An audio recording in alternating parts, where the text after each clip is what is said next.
Hello, future cadets. I hope all of you are staying safe and studying hard. So we are meeting for another session of Nightfall.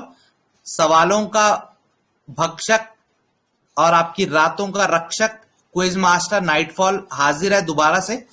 इस series के माध्यम से हम जितने भी important previous year के questions हैं, not just NDA के, नॉट जस्ट सीडीएस के, बट सीएपीएफ के भी प्रैक्टिस कर रहे हैं in real time exam mode quiz की फॉर्म में, लाइव क्विज के माध्यम से, ताकि आपको एक रियल टाइम चेक मिल जाए कि आपकी एग्जामिनेशन में कैसी परफॉर्मेंस चली है, आपको अपने वीक और स्ट्रॉन्ग एरियाज पता लग जाए एग्जाम के लिए, एंड मोस्ट इंपॉर्टेंटली आपको ये पता लग जाए कि एग्जाम में आप किस लेवल तक गेस वर्क को यूज कर सकते हैं by solving these questions. And I would also tell you various hacks जो आप apply कर सकते हैं to get the correct answers.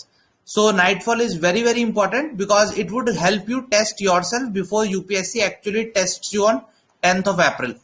So those of you who are here for the first time, hi guys, I am Akshay and I would be helping you in this journey. इसमें हम सारे subject solve करते हैं, history, geography, polity, economy, English, GK, general science, everything. So let's start with English. पहला part है error spotting का. तो error spotting के क्वेश्चन एनडीए सीडीएस दोनों के लिए बहुत इंपॉर्टेंट है. इसमें सबसे इंपॉर्टेंट पार्ट क्या है एरर स्पॉटिंग का? प्रीवियस ईयर ही सबसे इंपॉर्टेंट है, बिकॉज अगर आप प्रीवियस 5 ईयर्स के एरर स्पॉटिंग के क्वेश्चन देख के जाओगे और उसमें जो रूल्स यूज हो रहे हैं, एरर स्पॉटिंग में जो रूल्स यूज हुए हैं, अगर आप उन रूल्स को ही देख के जाओगे एक बार, so what would be the advantage of that? Advantage of that would be कि रियल एग्जाम में क्या होगा, ये जो सेम रूल्स हैं, यू वुड नोटिस दैट काफी सारे क्वेश्चन सेम रूल्स पे ही आते हैं. सो ऐसा नहीं है कि हर बार अलग ही रूल पे क्वेश्चन आएगा. It is not the case. Sometimes what happens is कि सेम रूल अलग अलग पेपर में, जैसे आज हम देखेंगे एनडी और सीडीएस में सेम रूल वाले क्वेश्चंस पे काफी बार क्वेश्चंस रिपीट हुए हैं. So it's important that we are good with this. और अगर आपकी ग्रामर वीक भी है तो स्पॉटिंग द एरर में जो जो रूल्स लग रहे हैं उनको आपको पता होना चाहिए. So let's start with the first question. First आपको स्टेटमेंट दिया गया है, he had arrived at Cairo a few months before, protest shook the Arab world. और लास्ट ऑप्शन है नो एरर. तो आपको इसमें यह बताना है कि सेंटेंस के किस पार्ट में एरर लग रहा है आपको. Which part of the sentence you feel is in error. ठीक है, ही अराइव्ड एट कायरो, नहीं बेटा एट नहीं होगा, it would be in Cairo. You arrive in a city, you sit on a table. तो ये जो प्रीपोजिशंस है, यहां से आपको क्या पता लगता है कि प्रीपोजिशन के एरर आपको पता होना चाहिए. प्रीपोजिशन के एरर मतलब ऑन कहां पे आएगा, एट कहां पे आएगा और इन कहां पे आएगा. ये तीन तो पता ही होना चाहिए. विद कहां पे आएगा, सो ये पता होना चाहिए कि ऑन कहां पे आएगा. तो you arrive in a city, you do not arrive at a city. ठीक है, you arrive at a place, you arrive at a place and you arrive in a city. ठीक है, सो पार्ट ए में error है, so A is going to be the answer of this. Great that all of you know this. Next, तो यहां से हमें क्या पता चला, यहां से हमने क्या लर्निंग ली कि अगर हमने प्रीपोजिशन के ग्रामर रूल्स रिवाइज नहीं किया तो it's a good idea to go and revise them. Next question on your screen. Most of us who are older competitive runners are not able to race anywhere at the same speed as we do when we were 30. ये question हमें क्या दिखाता है? ये हमें दिखाता है tense, कि हमें basic present tense, past tense और फ्यूचर टेंस. अगर कोई सेंटेंस पास्ट में है तो यूनिफॉर्मली पास्ट में ही रहना चाहिए. अगर कोई प्रेजेंट में है तो यूनिफॉर्मली प्रेजेंट में ही रहना चाहिए. फ्यूचर में है तो यूनिफॉर्मली फ्यूचर में ही रहना चाहिए. Most of us who are older competitive runners are not able to race anywhere at the same speed as we do when we were 30. तो एरर इसमें किस में हो जाएगा? देखो ये वी वर है, we were this is past, और we do this is present. तो अगर अभी हमने क्या चीज देखी, अगर पास्ट में है तो पूरा सेंटेंस पास्ट में होना चाहिए, पूरा प्रेजेंट में है तो पूरा प्रेजेंट में होना चाहिए. जैसे most of us who are older, this is in present, are not able to race anywhere at the same speed, this is in present, as we do when we were 30. जब हम 30 के थे तो तब हम जो करते थे, वी डू नहीं होगा, we did when we were 30. तो सिंपल सा ग्रामर का रूल कि अगर एक पार्ट पास्ट में है तो पूरा पास्ट में होना चाहिए. There should be a uniformity. तो ये वी वर था तो this should be we did as we did when we were 30. So error कौन से पार्ट में हो जाएगा? पार्ट सी में हो जाएगा. ठीक है, let's move to the next one. Work hard lest you do not fail. तो आपको बताना है, ये सिंपल एक जो इडियम एंड फ्रेजेस होता है उसका है, बट ये क्वेश्चन आप देखोगे it has been asked a lot of times. The reason is simple से रूल पे बेस्ड है. लेस्ट के साथ हमेशा शुड आता है. ये गांठ बांध के अपनी डायरी में बात लिख लो. लेस्ट के साथ हमेशा वर्ड क्या आएगा? Should. Work hard lest you should fail. ठीक है, लेस्ट के साथ अन्यथा. लेस्ट का मतलब है यहां पे अन्यथा. ठीक है, लेस्ट के साथ हमेशा शुड आता है. तो अब लेस्ट पे आपको मल्टीपल बार क्वेश्चन दिखेंगे. ठीक है, if you have a look at the previous years you would find that least पे काफी ज्यादा बार क्वेश्चन आया हुआ है. दामिनी, खुशी, मनीष, खुशबू, अनिष्का, मनीष, अनुपम, हर्षिता, तुषार, सविता, पेट्रियट, अनुपम, श्रद्धा, एक्सटेंशन, दिग्विजय. बहुत सही, सारे सही जवाब दे रहे हैं. बिल्कुल सही. ठीक है, तो इस तरीके से सबको सही जवाब देने हैं. इसी तरीके से अगर जवाब दोगे तो कॉन्फिडेंस भी बढ़ेगा. ये असली रियल एग्जाम के क्वेश्चन है सीडीएस एंड एनडीए के. These are real questions of CDS, NDA and CAPF. तो अगर आप ये क्वेश्चन सॉल्व कर रहे हो, ऐसा कुछ अनोखा भगवान क्वेश्चन नहीं देने वाला है 10 अप्रैल को. सेम काइंड ऑफ क्वेश्चन आएंगे. सो practice these questions, remember them, and you would be in a good position. Next है, Eastern Ghats are home of 2600 plant species and this habitat fragmentation can pose a serious threat to endemic plants. No error. ठीक है, यहाँ पे थोड़ा vocab भी पता होना चाहिए. एंडेमिक मतलब क्या होता है?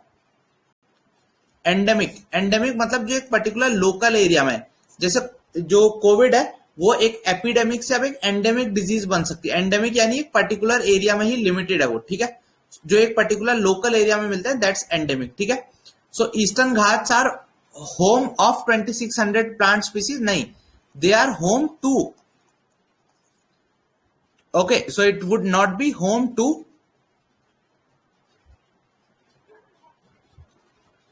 ओके, ठीक है, ठीक है. So this is clear.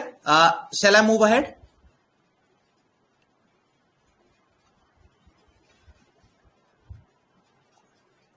And this habitat fragmentation can pose a serious threat to endemic plants. ठीक है, हैबिटेट फ्रेगमेंटेशन मतलब कि कुछ यहां पे रह गए, फिर यहां पे आप कंस्ट्रक्शन प्रोजेक्ट कर दो, यहां पे कुछ प्रोजेक्ट हो, तो इस तरीके से अगर इनका हैबिटेट टूटता जाएगा, बिखरता जाएगा टुकड़ों में, तो ये जो स्पीसीज है इनकी बायोडाइवर्सिटी खत्म हो सकती है. अच्छा, ईस्टर्न घाट्स की बात चलिए तो ज्योग्राफी का एक सवाल बताओ. ईस्टर्न घाट्स का हाईएस्ट पॉइंट कौन सा है? Which is the highest point of Eastern Ghats and also tell me the highest points of Western Ghat. Western Ghats की स्टडी करने के लिए कुछ कमिटीज बनी थी एनवायरमेंट की. सो उन कमिटीज का नाम भी मुझे कमेंट करके बताओ. ठीक है, तो इंग्लिश के साथ साथ ज्योग्राफी भी थोड़ी रिवाइज करते चलते हैं. Next is turbidity current is a fast moving current that sweeps down submarine canyons carrying sand and mud into the deep sea. So इसमें आपको बताना है कौन से पार्ट में एरर है. ठीक है,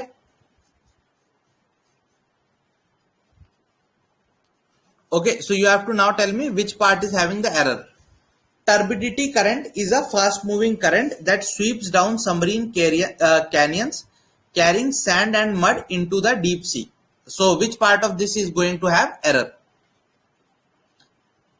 डोडा बेटा पीक, बिल्कुल. के कस्तूरी रंगन कमेटी, जिनके नाम पे आपने न्यू एजुकेशन पॉलिसी देखी थी ना, सो दैट वाज देयर. ठीक है, सो डोडा बेटा पीक हाईएस्ट, बिल्कुल सही जवाब. अन्नाई मुडी पीक, वेस्टर्न घाट्स, बिल्कुल सही जवाब. गढ़किल पैनल पहले बना था, बिल्कुल सही. मनीष, वेस्टर्न घाट्स की स्टडी करने के लिए बहुत ही सही. सारे छात्र सही उत्तर देते हुए. ओके, देखो, turbidity current is a fast moving current that sweeps down submarine canyons carrying sand and mud into the deep sea. So there is no error in this. Okay, next is idioms and phrases. Again, there is a wide possibility that idioms and phrases may be asked again. तो NDA का CDS में, CDS का NDA में. So let's practise these one. These first is be over the hill. So quickly tell me the meaning of the phrase be over the hill. Be over the hill से आपका क्या तात्पर्य है? What do you understand by be over the hill? ये phrase आपने कहां सुना होगा? You would have heard this phrase in a lot of movies. Okay, ठीक है. Be over the hill. So options देखते हैं. To be on a mountain top, to be too old to do things, to travel in the jungle, to do something in the most complete way. So quickly tell me the answer. You have 5 seconds. 5 seconds के अंदर let's see how many of you are able to give the correct answer to this. Answer आप यार comment से अच्छा अगर आप पोल में pin करोगे ना, then it would be better. If you are posting the answers on the poll, then it would be better for you because you would get a good idea कि यार आपके कितने सही हो रहे हैं और कितने गलत हो रहे हैं. ठीक है, बाद में अगर आप लोग सपोर्ट देंगे तो यही हम YouTube पे भी ट्राई करेंगे एक बार. We would try to do the same thing in YouTube कि वहां भी हम एक बार लाइव क्विज करवा सकें. ठीक है. ओवर द टॉप अलग चीज है बेटा. ओवर द टॉप है कि कुछ चीज आपके बाउंसर चले गए. ठीक है, बाउंसर चले गई मतलब जैसे आपने कुछ सोचा कि कोई आपने क्वांटम फिजिक्स की क्लास में बैठे और फिर आपको क्वांटम फिजिक्स की क्लास में कुछ भी समझ नहीं आया. सो दैट मीन्स कि वो thing went over the top, वो आपके ऊपर से चलेगी. ठीक है, so that's over the top. This is over the हिल. ठीक है, ओवर द हिल मतलब अब काम खत्म हो गया उनका. अब कोई हिल के ओवर चला गया मतलब जो उसने उसका पीक होता था वो पीक ऑलरेडी क्रॉस कर चुका है. सो दैट पर्सन और ही और she has cross their peak. So that is be over the hill. तो to be too old to do good things और ग्रेट थिंग्स. ठीक है, वैसे this is again ageist, not the right thing. Old people can do great things. Amitabh Bachchan still बच्चों को पालते हैं, family चलाते हैं. ठीक है, so age is just a number. But age per this quotation idiom B over the hills मतलब कोई चीज बहुत जब ओल्ड हो जाती है so then it loses its worth और फिर उतनी यूजफुल नहीं रहती. तो बी ओवर द हिल मतलब to be too old to do things. Next is bite your tongue. What is this bite your tongue phrase का मतलब? What do we understand by bite your tongue?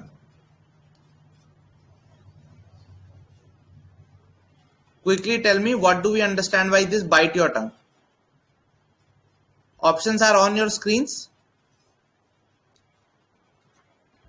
ये भी आपने सुना होगा. This idiom you would have also heard of.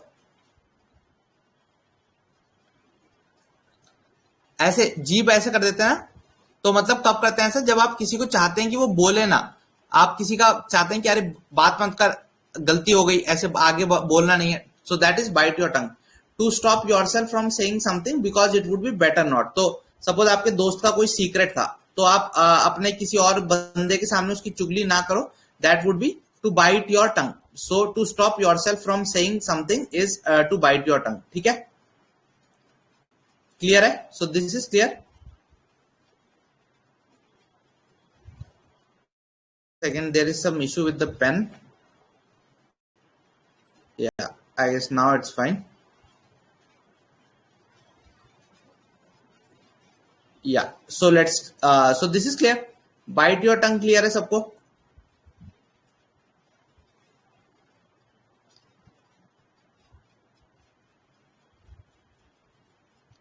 Just a second.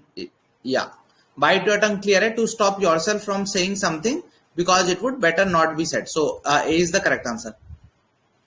To feel sorry, to ask someone, nothing is related. Turn a blind eye. To turn a blind eye मतलब क्या होता है? Blind आई मतलब कि आंख फोड़ नहीं देना. ब्लाइंड आई का मतलब है कि आप देखकर भी अनदेखा कर दो किसी चीज को. To choose to ignore behaviour that you know is wrong. Okay, so like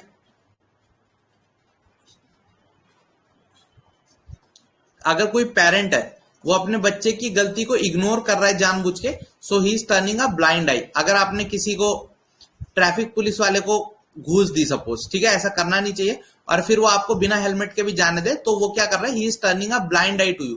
he is choosing to ignore your behaviour. So that's to turn a blind eye. Yellow journalism. Yellow journalism क्या होता है? ये आजकल बहुत ज्यादा popular है, you would have seen this kind of journalism. What happens in this is कि, अच्छा आप लोग कमेंट करो पहले एक बार. येलो जर्नलिज्म इज एसेंशियली कि आपने पैसा दिया पेड स्टोरी छपवाने के लिए. आपने खुद ही एक अवार्ड सेरेमनी, सपोज 3 बच्चे थे एक पिता के, ठीक है, उसने एक बहुत ही ग्रैंड नेशनल लेवल के नाम से एक कंपटीशन करवाया, ठीक है, नेशनल स्कॉलरशिप टेस्ट. एक बड़ी सी कोई कोचिंग इंस्टीट्यूट है, उसने एक नेशनल स्कॉलरशिप टेस्ट के नाम से एक कंपटीशन ऑर्गेनाइज करवाया और बोला कि फर्स्ट सेकंड थर्ड इनको इनाम मिलेंगे, ठीक है.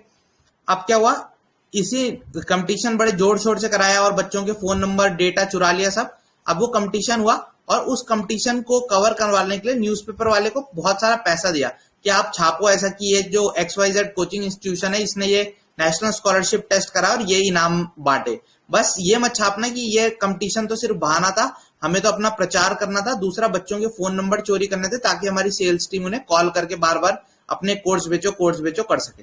सो इस तरीके का जर्नलिज्म जिसमें one sided partial paid story छपती है, दैट्स येलो जर्नलिज्म, ठीक है. Okay, so that is paid story telling, ठीक है. Government report published on yellow coloured paper, ऐसा कुछ नहीं होता. गवर्नमेंट एक चीज लेके आती है जिसको बोलते हैं व्हाइट पेपर, श्वेत पत्र. White paper government of India brings on a issue. जैसे ऐसा बोला जा रहा है कि government of India crypto currency पे एक व्हाइट पेपर लेके आए. व्हाइट पेपर मतलब क्या होता है, it's essentially a policy brief. वो एक पॉलिसी ब्रीफ होता है जिसमें गवर्नमेंट ऑफ इंडिया अपना स्टैंड क्लियर करती है कि एक पर्टिकुलर मुद्दे पे हमारी क्या स्टैंड है. That's a white paper. तो येलो कलर्ड पेपर जैसा कुछ नहीं होता, ठीक है. Writing in newspapers that try to influence people's opinion by using strong language and false information, that's called propaganda, जिसका आपको शिकार नहीं होना है, ठीक है. Journalism which agrees completely with policies of the government and capitalist, that is called as embedded journalism, जिसको हिंदी में आप लोग गोदी मीडिया मीडिया बोलते हैं, ठीक है. So that's embedded journalism. Yellow journalism clear हो गया. To be in the seventh heaven, वैसे जब एनडीए में जाओगे तो वहां पे सेवेंथ हेवन आपको पता चलेगा क्या होता है. But anyways, from the English point of view, what is seventh heaven? To be in the seventh heaven मतलब क्या?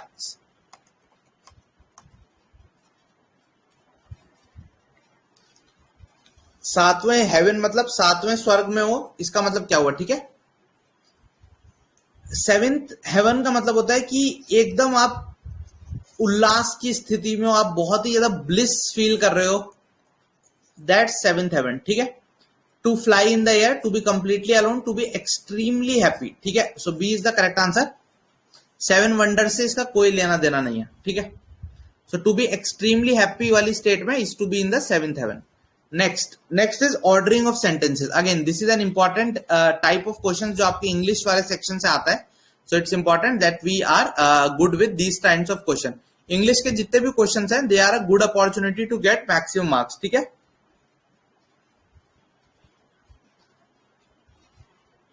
ओके, बिल्कुल एब्यूलियंट हमने कल सीखा था ना Shraddha. Very happy to see that you remember it, ठीक है. ओके, ठीक है, ग्रेट. आगे बढ़े. पोल आपको यहीं पे आ रहे होंगे यार स्क्रीन पे. You would be getting polls. You would be getting the polls. Now let's start with the ordering. Ordering क्या होता है कि आपको 4 डिस्पैरेट सेंटेंसेस दिए जाते हैं, आपको अरेंज करना होता है what is the right sequence of these. So first is on your screen. तो इनको सॉल्व करने के लिए कुछ एक ट्रिक्स जो आप यूज कर सकते हो. The element heats up, eventually reaching high temperature, glowing like a dark orange that radiates the or last the visible range. तो अभी बताओ कैसे शुरू करना चाहिए. अब द फर्स्ट स्टेप, मैं एक आपको लॉजिकल तरीका बताऊं तो जहां भी कनेक्टिंग वर्ड्स हो वो तो बीच में ही आने होते हैं. जैसे इवेंचुअली है तो इवेंचुअली के पहले भी कुछ होगा, बाद में भी कुछ होगा. So eventually cannot be the first opening statement. सो एक ऑप्शन एलिमिनेट हो गया.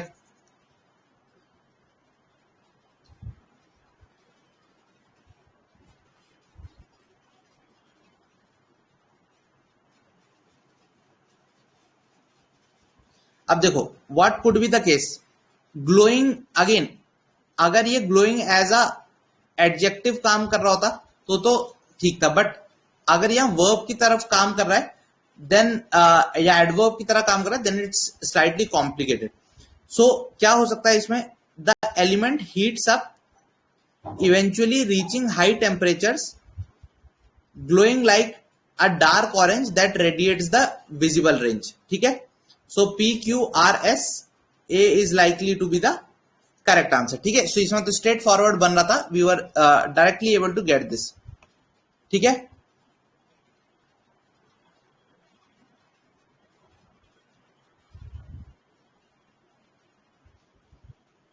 okay, so this was an easy one. Now let's solve the second one. Two people argue about why Venus is so much warmer to the sun, so it absorbs more solar energy. The second argues that it's because Venus has a thick greenhouse gas rich atmosphere than the earth. ठीक है, the first argues that it's because Venus is closer. Okay,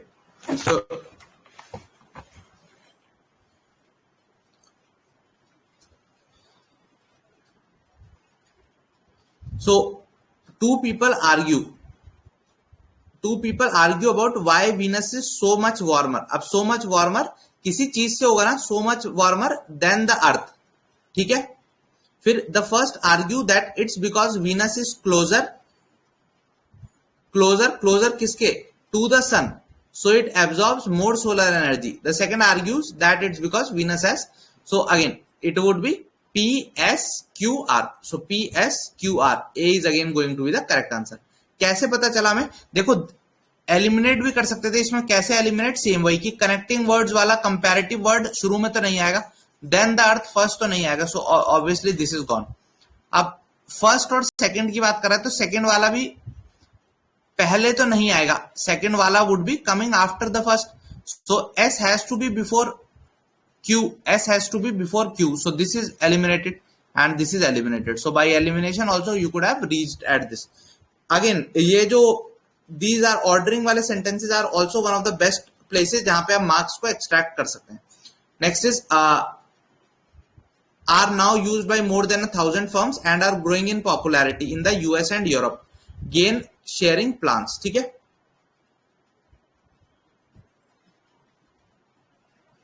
so gain sharing plans एक कोई term है, आई don't know what this means, but एक के term है, एक noun की तरह ये बिहेव कर रहा है. So gain sharing plans are now used by more than 1,000 firms and are growing in popularity in the US and Europe. तो सही बन रहा है, although I don't know what this means, but structure सही बन रहा है. SPQR, तो ऐसा कोई ऑप्शन है SPQR. ओके, सो ये दूसरा ऑप्शन यहां ऑप्शन से दिखता है. Gain sharing plans are now used by more than 1,000 firms in the United States and Europe and are growing in popularity. This again seems correct. So D is going to be the correct answer. ठीक है. So again, how were we able to solve this? We were able to solve this because we were able to identify कि एक अच्छा starting point इस वाले question में क्या हो सकता है, and we realized that gain sharing जो है this could serve as a good starting point. ठीक है. ओके, ठीक है, so this is clear. Any doubt till now? Next again on your screen sentence arrangement का एक और क्वेश्चन. Adversity without succumbing to the clouds of doubt and jealousy between friends which is subjected to both prosperity and. अब देखो यहां तो यही दिख रहा है, which is subjected to both prosperity. Prosperity है तो उसका अपोजिट आएगा एंड अपोजिट क्या होगा, एडवर्सिटी. प्रॉस्पेरिटी मतलब होता है तरक्की, एडवर्सिटी मतलब मुसीबत, विदाउट सकम्बिंग मतलब विदाउट झुके, Pushpa, just like Pushpa. So R के बाद तो आना है पी. ठीक है, आर के बाद पी है कितने ऑप्शन में, आर के बाद है पी एक ही ऑप्शन में लग रहा है. सो एक ही ऑप्शन है, तो विदाउट रीडिंग अदर ऑप्शंस भी हम एक आइडिया बना सकते थे. तो अब आंसर क्या बनेगा, to the clouds of doubt and jealousy between the friends which is subjected to both prosperity and adversity without succumbing the essay of friendship by celebrated the intimacy. अच्छा, ये एस से शुरू होगा. ओके ओके, ये S से शुरू होना चाहिए एक ऑप्शन में, और ये चीज दिख रही है आरपी वाला, ये दो ऑप्शन में आरपी दिख रहा है ना, तो we are able to eliminate 2. तो बी और सी बचे, तो RP. Yes, so the essay of friendship by Francis Bacon celebrated the intimacy, intimacy किन के बीच में, बीच में बिटवीन वर्ड आ गया।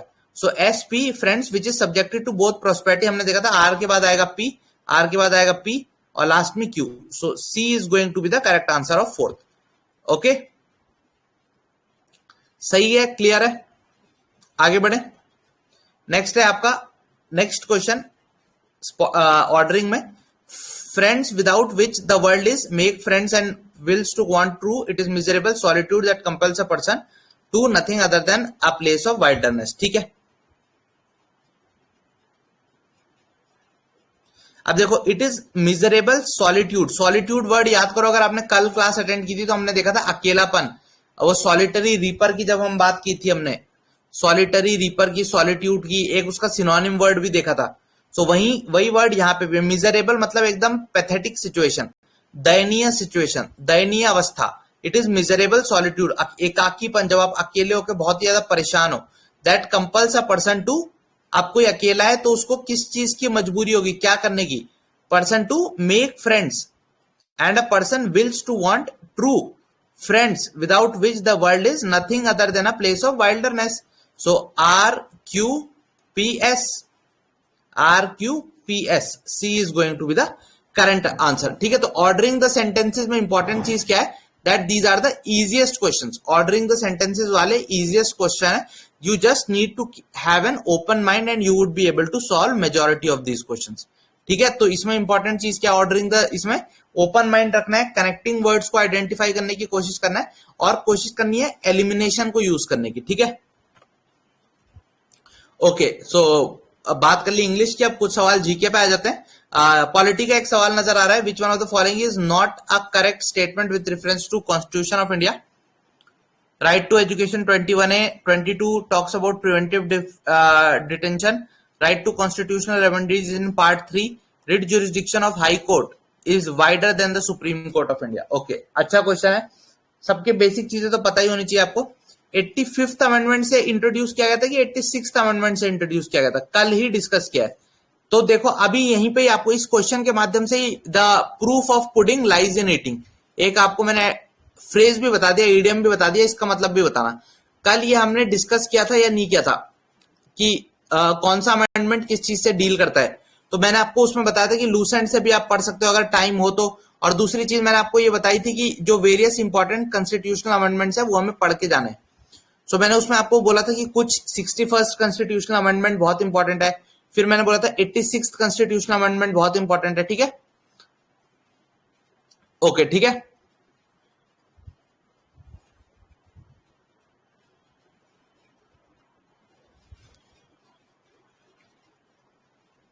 सो फाइनली आरटी कौन से आया है, 86th कॉन्स्टिट्यूशनल अमेंडमेंट एक्ट से आया। ठीक है, article 22 talks about preventive detention. Yes, ये बिल्कुल बात करता है इसकी। प्रिवेंटिव डिटेंशन में ये बेसिकली बोलता है कि कुछ आप पे एडवांटेजेस रहेंगे प्रिवेंटिव डिटेंशन में, कि आपको एक मैजिस्ट्रेट के सामने प्रेजेंट करना ही होगा with in a stipulated time, आपको रीजन कन्वे करना होगा आपको क्यों प्रिवेंटिव डिटेंशन में रखा गया है। अगर आपको प्रिवेंटिव डिटेंशन में रखा गया है तो उसका जो नियम है वो पार्लियामेंट के द्वारा बनाया होना चाहिए। So a lot of conditions have been associated with the preventive detention, but it's a sad part of reality that India is one of the few countries जिन्होंने preventive detention को अपने fundamental right या संविधान में जगह दिया। ठीक है, so that's article 22. Right to constitutional remedies कहाँ पे है, article 32 fundamental rights। Okay, so article जो 32 है fundamental rights का, there you would find this fundamental rights के पार्ट में you would find this in the fundamental rights वाला part. And what does this article deal with, article 32 deals with right to constitutional remedies. और ये जो ये हमारे वो हैं क्या बोलते हैं, doctor Ambedkar, he considered this to be the heart and soul of our constitution, he considered this to be the heart and soul of our constitution, article 32, because only because of article 32 we would be able to exercise all other rights। कैसे exercise कर पाएंगे उन बाकी rights को, because 32 हमें power देता है कि हमारा जब भी कोई फंडामेंटल राइट वायलेट हो तो हम कहां जा सकते हैं, सुप्रीम कोर्ट में। सुप्रीम कोर्ट में जाने की शक्ति फंडामेंटल राइट्स के वायलेशन में हमें कौन देता है, आर्टिकल कौन सा आर्टिकल? 32। ठीक है, तो इसके अंदर ही रिट ज्यूरिसडिक्शन आता है, रिट ज्यूरिसडिक्शन। तो रिट्स के बारे में आपको बताना चाहिए, what are the various kinds of writ. तो ये रिट ज्यूरिसडिक्शन पहली बात कहां से हमने बोरो किया है? We have borrowed it from the British British समाज में उनके जो किंग होती थी उनपे ये पावर होती थी। सो ये जो टेक्निकली जो वर्ड रिट है ये बाई फॉर द किंग और द क्वीन ऑफ ब्रिटेन, वहां से ये आइडिया रिट का जो आइडिया वहां से आया हुआ, ठीक है। ओके, सो इंडिया के जो रिट्स हैं वो कौन से हैं? इंडिया के जो रिट्स हैं इंपॉर्टेंट, वो आपको पता होना चाहिए और उनकी क्या क्या यूटिलिटी है। हेबियस कॉर्पस, हेबियस कॉर्पस का मतलब क्या होता है? टू प्रेजेंट द बॉडी, यानी अगर किसी को अनलॉफुली या इलीगली किसी प्राइवेट पर्सन ने या सरकारी पर्सन ने अरेस्ट कर लिया है without the due process of law, तो कोर्ट ये आदेश दे सकता है कि आप उस पर्सन को कोर्ट के सामने प्रेजेंट कीजिए, उसको इलीगल कन्फाइनमेंट से हटाइए। तो हेबियस कॉर्पस का मतलब है to have the body, so habeas corpus. Then we have mandamus, mandamus का मतलब क्या होता है? We command. तो इसमें कोर्ट क्या आदेश देता है किसी चीज के लिए, so that's V command. Then there is certiorari, certiorari का मतलब क्या होता है? We certify. Okay, so then we have prohibition. इसमें prohibition में क्या होता है? प्रोहिबिशन में जो हायर कोर्ट है वो लोअर कोर्ट को क्या कहता है कि आप इस केस में आगे मत बढ़ो, हम अपनी तरफ से इस केस में पूछताछ करेंगे और मैटर को सॉल्व करने की कोशिश करेंगे, ठीक है।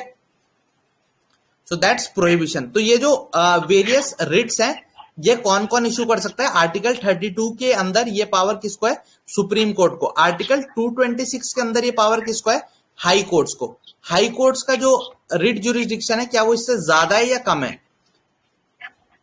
Okay, quo warranto is another one. Quo warranto is by what authority, यानी अगर आप एक पब्लिक ऑफिस में बैठे हो तो उसके पीछे क्या जस्टिफिकेशन है कि आप इस एक पब्लिक पोस्ट पे बैठे हुए हो, ठीक है। यस, नहीं, प्रोहिबिट में लोअर कोर्ट को प्रोहिबिट किया जाता है, बिल्कुल ठीक है।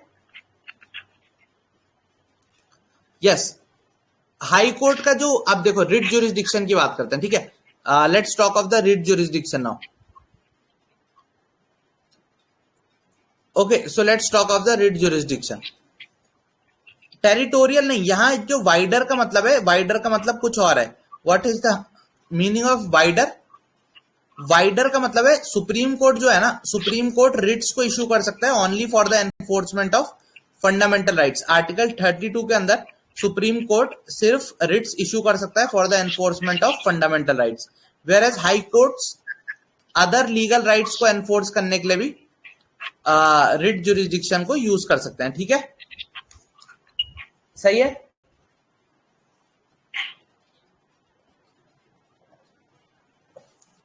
तो ना सिर्फ हम आंसर देखेंगे बल्कि जो ऑप्शंस है ना उनको भी एनालाइज करेंगे। तो भले ही क्वेश्चन तो ये सिंपल सा आया था 86 कॉन्स्टिट्यूशनल अमेंडमेंट पे, बट ये जो 4-5 और चीजें हमने देखी ना, दे आर इंपॉर्टेंट। इन सबसे इंडिविजुअली क्वेश्चंस बन सकते हैं, ठीक है। ओके, ठीक है। सो इन सबसे अलग अलग क्वेश्चंस बन सकते हैं। इस यही फायदा है नाइटफॉल का यार, कि हमें ये सारे कॉन्सेप्ट्स एक ही क्वेश्चन के माध्यम से रिवाइज होते जाए। अगर अब आपको किसी एक पार्ट में डाउट है तो गो and revise that topic again from the place जहां से आपने उस टॉपिक को पढ़ा है। नेक्स्ट है संविधान को अमेंड करने के तरीके पे सवाल। तो आपको बताना है इनमें से कौन सा स्टेटमेंट करेक्ट है। Quickly have a look and answer it.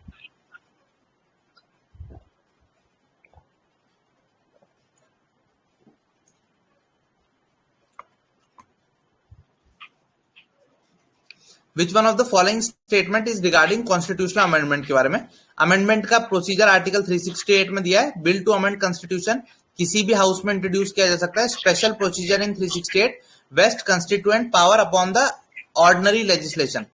Special procedure in 368 vest constituent powers upon the ordinary legislation. So let's see कितने बच्चे इसका आंसर दे पाते हैं। लेट्स, अगर देखो ये मल्टी ऑप्शन वाले जो क्वेश्चन होते हैं ना, कई बार इनको देख के हम घबरा जाते हैं, but these kinds of questions are a good thing. Why they are a good thing? They are a good thing because अगर आपको इन तीनों में से 2 पार्ट भी सॉल्व हो जाते हैं, you might be able to get the correct answer, ठीक है। सो घबराना नहीं है इस तरीके के क्वेश्चन देख के, ठीक है। ओके, सो इस तरीके के क्वेश्चंस देख के सबसे इंपॉर्टेंट चीज है that we shouldn't get afraid, ठीक है। Okay, so let's solve this. Procedure for an amendment to constitution is provided in article 368। बिल्कुल, ये भी अगर आपने कल की क्लास देखी, आप आई होप आपको आइडिया आ रहा हो कि कितना इंपॉर्टेंट है प्रीवियस ईयर सॉल्व करना, बिकॉज ये चीज हम ऑलरेडी कल डिस्कस कर चुके हैं। तो भले ही आपने पॉलिटी नहीं भी पढ़ी होती, कल की क्लास देखी होती, मैंने 368 वाली चीज समझाई थी। केबीसी याद करो, केशवानंद भारती केस जब डिस्कस किया था। So 368, this is correct. A bill to amend can be introduced in either house, this is correct. Parliament constitutional amendment का एक्ट लोकसभा राज्यसभा दोनों जगह ही इंट्रोड्यूस किया जा सकता है। क्या स्टेट लेजिस्लेचर में इंट्रोड्यूस किया जा सकता है? आंसर इज नो, ठीक है। अब ऐसे ही आपको कुछ और बिल्स का पता होना चाहिए। मनी बिल जो है आर्टिकल 110 के अंदर जो मनी बिल होते हैं, ये can only B introduced in the Lok Sabha. Money bill article 110 they can only B introduced in the Lok Sabha and with the recommendation of speaker of the Lok Sabha. Speaker of Lok Sabha उसे certify करता है कि ये मनी बिल है, तभी वो इंट्रोड्यूस कर सकता है। एंड स्पीकर के जजमेंट को आप चैलेंज नहीं कर सकते। So this happened in the Aadhaar act. Aadhaar act जो आया था 2016 वाला, उसमें ये काफी ज्यादा कंट्रोवर्सी बनी थी मनी बिल को लेके। ऐसे ही कुछ और बिल होते हैं, फाइनेंस बिल जो जिनको बोलते हैं finance bill 1 and finance bill type 2। अब ये आपका होमवर्क है कि आप रीड करके देखो कि ये बिल्स कहां इंट्रोड्यूस किए जा सकते हैं। कॉन्स्टिट्यूएंट असेंबली की बात कर ली, ये कॉन्स्टिट्यूशन अमेंडमेंट की बात कर ली। कॉन्स्टिट्यूशन अमेंडमेंट का जो बिल होता है, कॉन्स्टिट्यूशनल अमेंडमेंट एक्ट जो होता है, क्या उसको सिर्फ गवर्नमेंट इंट्रोड्यूस कर सकती है या अपोजिशन भी कर सकती है? उसको सिर्फ मिनिस्टर ही इंट्रोड्यूस कर सकता है या कोई नॉन मिनिस्टर भी कर सकता है? बताओ। यस, उसको कोई भी इंट्रोड्यूस कर सकता है। Constitutional amendment act can be introduce by both government as well as the opposition. जो पब्लिक और प्राइवेट मेंबर बिल में क्या डिफरेंस है? पब्लिक जो बिल होगा, public bill would be introduce by a minister. जो प्राइवेट मेंबर्स बिल होगा, जो फ्राइडे को हाउस में टेकअप किया जाता है, वो नॉन मिनिस्टर के द्वारा इंट्रोड्यूस किया जाएगा। नॉन मिनिस्टर मतलब हो सकता है वो अपोजिशन का नेता हो। तो अगर राहुल गांधी कोई बिल इंट्रोड्यूस करें कॉन्स्टिट्यूशन को अमेंड करने का, it would be a private members bill. अगर कल को सपोज रवि किशन साहब, रवि किशन यूपी के हीरो, तो रवि किशन साहब या मनोज तिवारी कोई बिल इंट्रोड्यूस करें तो वो भी एक प्राइवेट मेंबर बिल होगा। ऐसा नहीं हो जाएगा कि वो बीजेपी के और बीजेपी सरकार में तो उनके इंट्रोड्यूस किया गया बिल पब्लिक हो जाएगा, नहीं। जब तक कोई बिल मिनिस्टर इंट्रोड्यूस ना करे तब तक वो पब्लिक बिल नहीं होगा, ठीक है। So that was a brief about bills also. Special procedure in article 368 vests constituent power upon the ordinary legislation, no. Special majority से आपको पास करना पड़ता है। अगर स्पेशल प्रोसीजर फॉलो हुआ है तो आपको स्पेशल मेजोरिटी चाहिए होती है। तो 3 को एलिमिनेट कर देंगे, so we would be getting D as the correct answer, ठीक है। सही है, this should be D, sorry for this. Next, again C, just see कल की क्लास का क्या फायदा हुआ है? haven't we discussed this when we were discussing another article? Article 352 मैंने आपको बताया था, 44th कॉन्स्टिट्यूशनल अमेंडमेंट एक्ट बताया था ना। उसमें हमने देखा था कि कंडीशन चेंज हुई है। अब इसका आंसर बताओ। Article 352 deals with national emergency. हमने देखा था it can be implemented on 2 grounds, external and internal. External के अंदर हमने देखा था एक्सटर्नल एग्रेशन, आर्म्ड रेबेलियन, और इंटरनल में हमने देखा था इंटरनल में हमने देखा था आर्म्ड रेबेलियन, वॉर, और एक्सटर्नल में देखा था वॉर एंड एक्सटर्नल एग्रेशन। हमने देखा था कि 40 ये जो इंटरनल डिस्टर्बेंस था, this was removed by the 44th constitutional amendment act, because Indira Gandhi ने जब इंपोज की थी इमरजेंसी इंटरनल ग्राउंड्स पे, then it was this internal disturbance that was misused. तो सवाल था which one of the following is not a circumstance. तो internal disturbance is not a circumstance right now, ठीक है।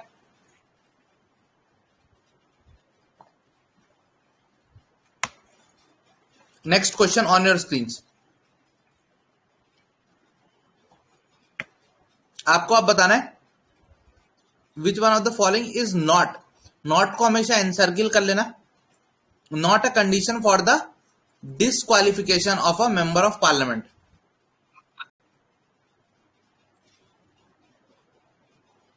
इनमें से कौन सी एक कंडीशन नहीं है for disqualification of a parliament, of a member of parliament? Voluntary acquisition of citizenship of a foreign country, holding office of chairperson of NCW, member abstains from voting without prior permission, member holds the office of chairman of board of directors of the NCDC Limited। ठीक है, अब इनमें से किस किस condition में disqualify हो सकता है, ये अब देखो कॉम्प्लिकेटेड हो जाती है, तो नॉट को हमेशा सर्किल कर लेना चाहिए ताकि बाद में आंसर करते समय दिक्कत ना हो। डिस्क्वालिफिकेशन की कंडीशन क्या है? अगर आप एब्सटेन कर जाएं वोटिंग से विदाउट प्रायर परमिशन तो क्या आप डिस्क्वालीफाई होंगे? Answer is no. ठीक है, it is not a condition of disqualification. ठीक है, okay, so C is going to be the correct answer. क्यों? उसने क्या पूछा था? नॉट। तो डिस्क्वालीफाई नहीं होंगे तो नॉट इज दिस। तो ऐसा अगर कॉम्प्लिकेटेड सी लैंग्वेज हो तो इसके बेसिस पे आप सॉल्व कर सकते हैं।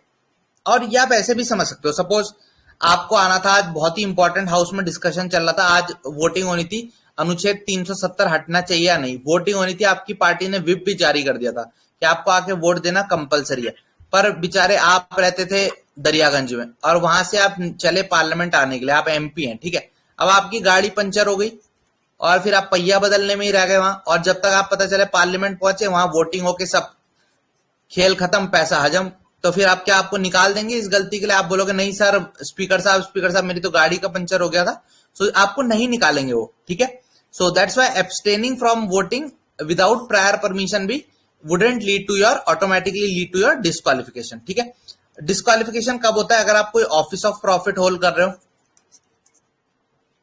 या अगर आप दूसरे देश की सिटीजनशिप एक्वायर कर लें, या अनसाउंड माइंड, या आप फाइनेंशियली एक इंसॉल्वेंट हो जाए।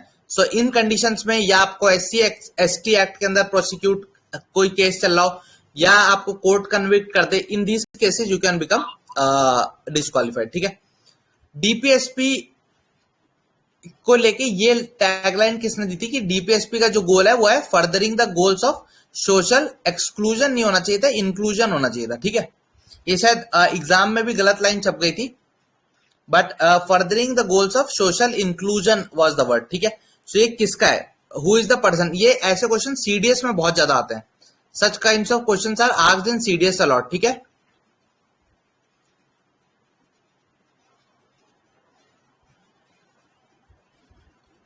Okay,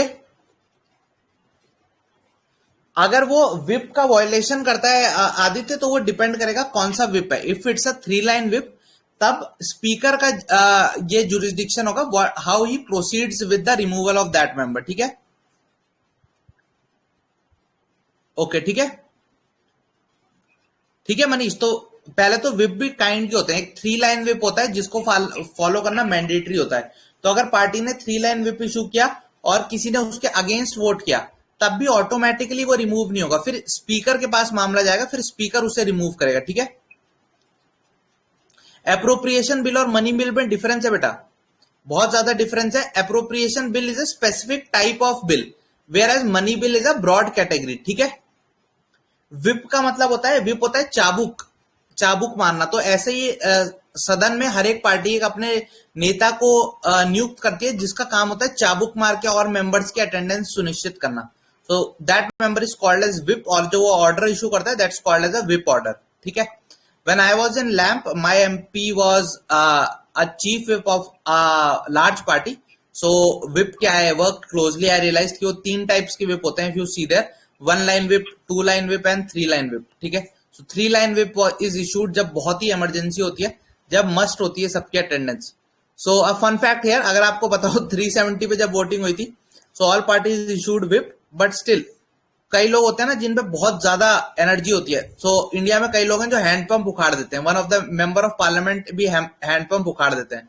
so BJP issued a 3 line whip, but yet hand pump उखाड़ने वाले ने कहा कि हम तो हैंडपंप उखाड़ लेते हैं, विप हमारा क्या उखाड़ लेगा, and they didn't attend the session on 370।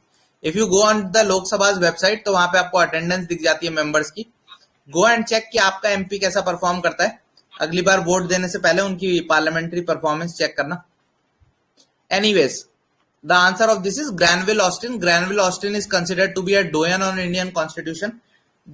बहुत ही मतलब इवन सुप्रीम कोर्ट जब कॉन्स्टिट्यूशन पे कोई कमेंट्री करता है तो ग्रैनविल ऑस्टिन को एज अ पर्सन यूज करता है for substantiating its claim. Next question is reasonable restrictions on freedom of speech and expression. अच्छा क्वेश्चन, कई बार पूछा जा चुका है. तो आपको पता है 19(1) article 19(1) of the Indian constitution guarantees us right to 19(1)(a) to be specific guarantees us right to freedom of speech and expression.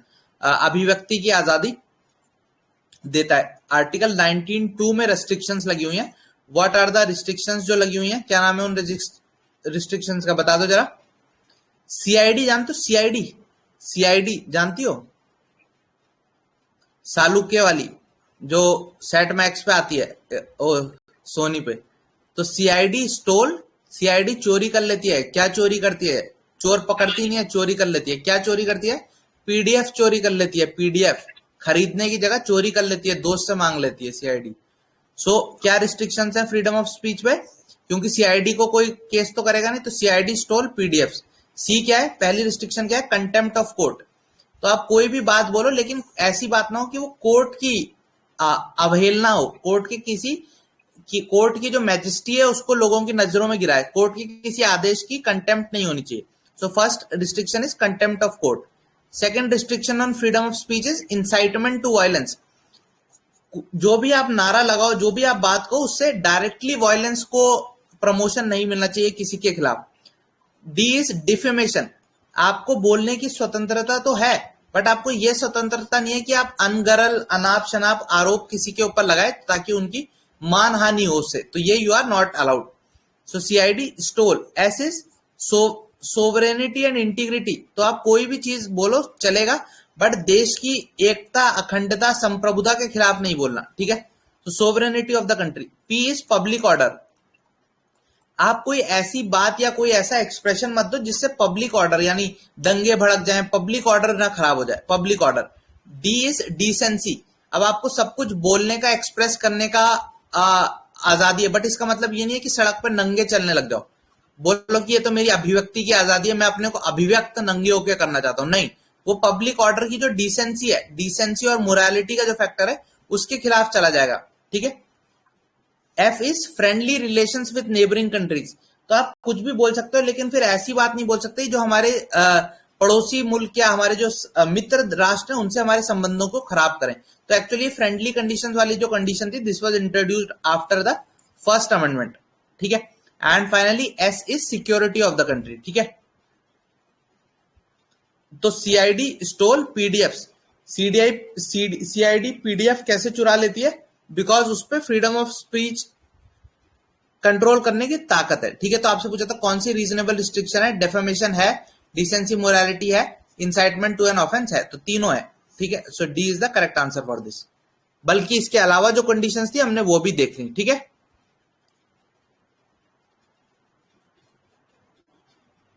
Okay. ठीक है. So this is clear. ये कंडीशंस क्लियर है. सुप्रीम कोर्ट में जो contempt case होता है उसमें attorney general से एक अप्रूवल चाहिए होता है. कुणाल कामरा वाले मामले में काफी ज्यादा न्यूज में आया था, but again that's not very important. आपको लॉयर नहीं बनना है या आपके खिलाफ कंटेम्प्ट का केस नहीं लगेगा, चिंता मत करो. सो अटॉर्नी जनरल से परमिशन चाहिए या नहीं? अगर लॉयर हो, सुप्रीम कोर्ट में प्रैक्टिस कर रहे हो या कुछ ऐसी बातें बोलते हो कि आपको डर है आपको कल कंटेम्प्ट में नाप दिया जाए, तब तो अलग बात है, वरना इतना चिंता मत करो. ठीक है.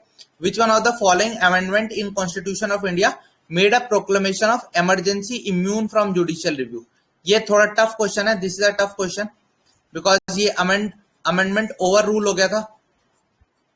इसको सुप्रीम कोर्ट ने भी ओवर रूल किया एंड अमेंडमेंट से भी इसको हटा दिया गया था. ठीक है. So you have to tell me किससे हुआ था. I am giving you a hint. 44 से इस चीज को हटा दिया गया था. This was remove from the 44th amendment. तो इंट्रोड्यूस किससे किया गया था ये आपको बताना है. ठीक है. 42nd जो अमेंडमेंट है, 42nd amendment, it's also called as mini constitution. 42nd amendment को मिनी कॉन्स्टिट्यूशन भी कहते हैं. इसमें काफी सारी चीजें इंट्रोड्यूस की गई थी, राइट फ्रॉम प्रियम्बल को चेंज करने से लेके. प्रियम्बल में क्या वर्ड्स इंट्रोड्यूस किए गए थे? स्मॉल स्केल इंडस्ट्रीज इंट्रोड्यूस की गई थी कि प्रियम्बल स्मॉल स्केल इंडस्ट्री में बनेगा. सो सोशलिस्ट, सेक्युलर और इंटीग्रिटी, प्रियम्बल में ये 3 वर्ड्स 42nd अमेंडमेंट से ऐड किए गए थे. इसके अलावा भी काफी सारे चेंजेस किए गए. That's why it's called as mini constitution. Fundamental duties were introduced and a lot of other changes also happened. ठीक है. So answer is 42nd. ठीक है. But this provision was read down. इसको रीड डाउन कर दिया गया था. किससे? कौन से अमेंडमेंट से? 44th से इसका some of the provisions were read down. उनको रीड डाउन कर दिया गया था. ठीक है.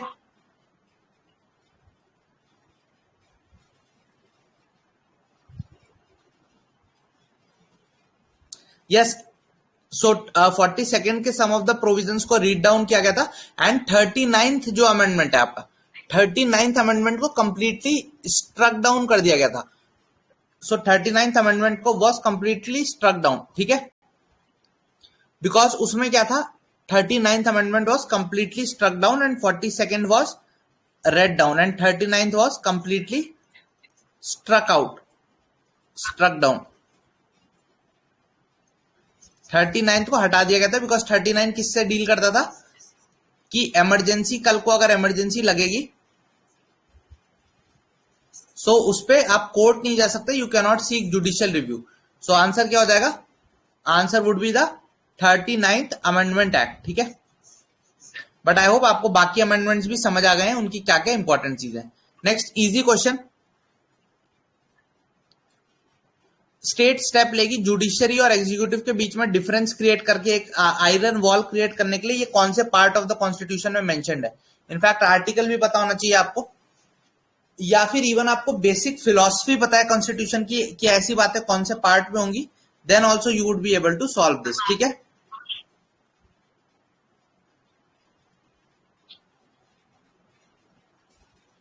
ओके. ठीक है. आगे बढ़े.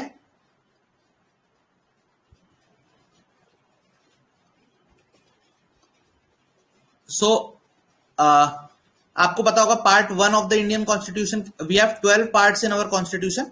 हमारे संविधान में 12 पार्ट्स हैं. First part deals with union and its territories. India that is Bharat और उसकी जो जो टेरिटरीज हैं they are present in the first part. Second part में क्या प्रेजेंट है? थर्ड पार्ट में क्या प्रेजेंट है? Third part is important. उसमें क्या प्रेजेंट है? Basically fundamental rights. Part 4 of the 12 नहीं 22, 12 आर शेड्यूल्स. ठीक है. So that is there. Part 3, then part 4 is DPSP, Directive Principles of State Policy. Then we have part 4A, which is important, which is fundamental duties. Then we have part 5, which is Union of India, and so on and so forth. ठीक है. सो आपसे पूछा है कि कौन से में, ये गाइडलाइन है ना एक तरीके की. स्टेट ऐसे स्टेप लेगी तो स्टेट को डायरेक्शंस कौन से पार्ट में दी होंगी? स्टेट को डायरेक्शंस दी होंगी डीपीएसपी में, और डीपीएसपी हमने देखा कौन से पार्ट का पार्ट है? They are a part of part 4. Okay. ठीक है. Next question on your screen. Speaker को लेके और पार्लियामेंट्री कमिटीज को लेके, तो इससे आपको अंदाजा आना चाहिए कि द पार्लियामेंट का चैप्टर इज इंपॉर्टेंट. ठीक है. यस. तो इससे हमें आइडिया आना चाहिए that the chapter of parliament is important. Speaker वाले क्वेश्चन के माध्यम से अब देखते हैं इसका कितने साथी सही जवाब दे पाते हैं. Speaker question on your screen. लंबा क्वेश्चन है. I would give you time to read it. read it slowly and then tell me the correct answer. ठीक है.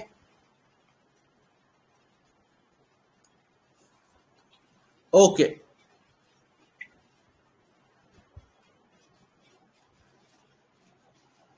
सो फर्स्ट स्टेटमेंट कहता है speaker may permit any member to address the house in his or mother tongue we cannot adequately. This is correct. In fact अगर आप लोकसभा की proceedings देखोगे, so many of the members were speaking in Tamil.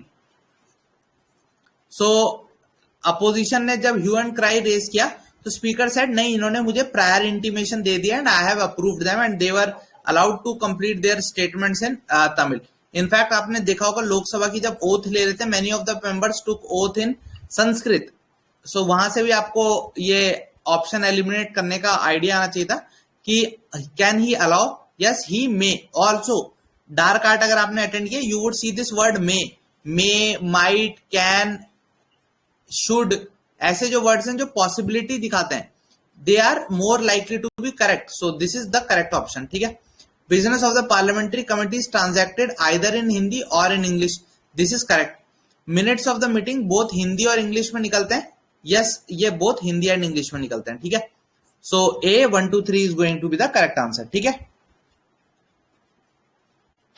Minutes of the meeting मतलब parliament में जो भी parliamentary committee में जो भी डिस्कशन हुआ वो कॉन्फिडेंशियल रहता है, लेकिन उसके मिनट्स निकलते हैं और वो सर्कुलेट होते हैं और फिर वो अप्रूव होते हैं, सो वो दोनों हिंदी इंग्लिश भाषा में निकलते हैं। Last question for the day, आज का आखिरी सवाल। आई होप आज के सेशन में आप लोगों को मजा आया हो।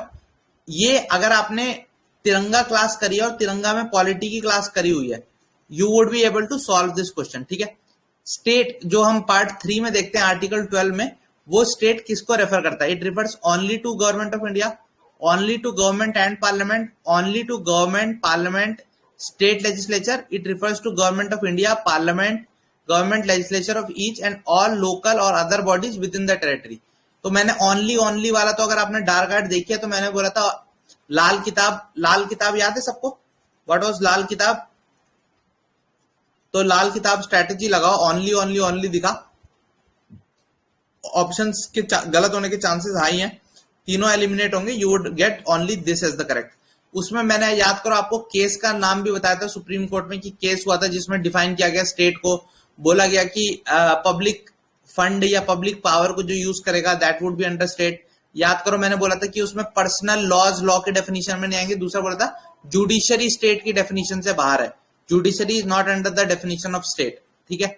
सो all of those things we have studied. Tiranga की क्लास देख लेना if you haven't watched it, basic conceptual clarity के लिए, ठीक है। सो दैट्स ऑल नाइटफॉल की सेशन में आज में इतना ही। आई होप आपको मजा आया हो। मजा आया तो प्लीज टेल अस कि ये सेशन आपके लिए यूजफुल है या नहीं, और आप चाहते हो मैं इतने डिटेल में ही क्वेश्चंस को सॉल्व करूं या फिर much more faster way questions से गो थ्रू करूं, वो भी आप अपनी ओपिनियन राय कमेंट में छोड़ के बता सकते हो। और हम दोबारा से मिलेंगे with another session of nightfall में जैसा हमारा टारगेट रहा है मैक्सिमम टॉपिक्स को वाया क्वेश्चंस रिवाइज करने का, और उससे रिलेटेड जितने भी कॉन्सेप्ट्स हैं उनको एक बार गो थ्रू करके उनको सॉल्व करने का। सो that's all from my side, मिलते हैं जल्दी। टिल देन बाय बाय, जय Hind, have a nice day.